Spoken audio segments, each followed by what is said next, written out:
Choice of words part 2।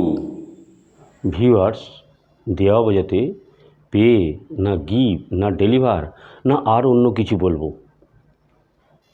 আবার ধরুন বাতিল বা নারাজ বা অস্বীকার বোঝাতে রিজেক্ট না ডিক্লাইন না রিফিউজ, কোনটা কোথায় বলাটা সঠিক হবে সেটা কিন্তু আমাদের জানা দরকার।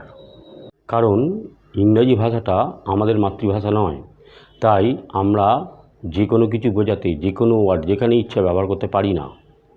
পারি কি? আমাদের ইংরেজরা যেমন করে সেটাই করা উচিত। যেখানে যেটা বলে, যেখানে যেটা লেখে সেটাই করাটা ঠিক হবে, তাই নয় কি?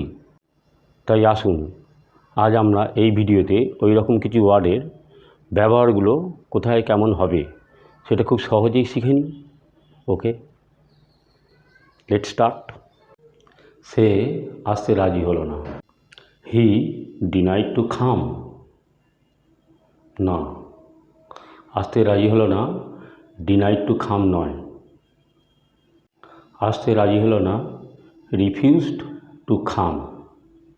তাহলে সে আসতে রাজি হলো না, কি বলা উচিত? He refused to come. সে তার দোষ অস্বীকার করিল। He refused his guilt. না, দোষ অস্বীকার করিল, রিফিউজড গিল্ট নয়।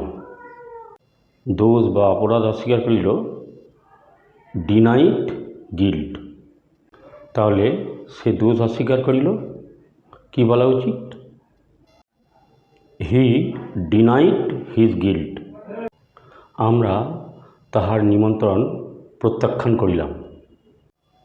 We denied his invitation. না, নিমন্ত্রণ প্রত্যাখ্যান করিলাম, ডিনাইড ইনভিটেশন না, ডিক্লাইন্ড ইনভিটেশন। তাহলে আমরা তার নিমন্ত্রণ প্রত্যাখ্যান করিলাম, কি বলা উচিত? We declined his invitation. তার ভাই পরীক্ষা দিবে না। His brother will not give the examination. না, পরীক্ষা দেওয়া এখানে গিভ এক্সামিনেশন হবে না, এখানে হবে অ্যাপিয়ার অ্যাট দ্য এক্সামিনেশন বা sit for the examination.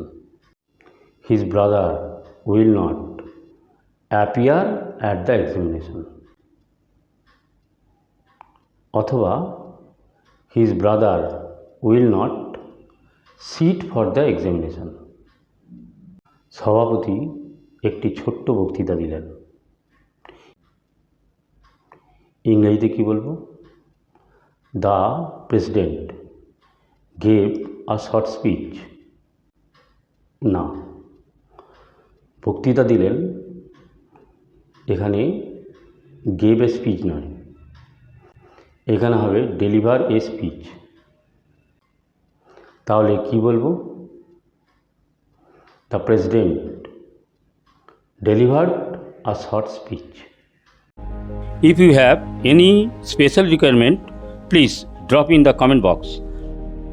Please share my videos with your associates and give a like, subscribe my channel and press the bell icon so that the notification of my videos can reach you first of all soon after they are uploaded.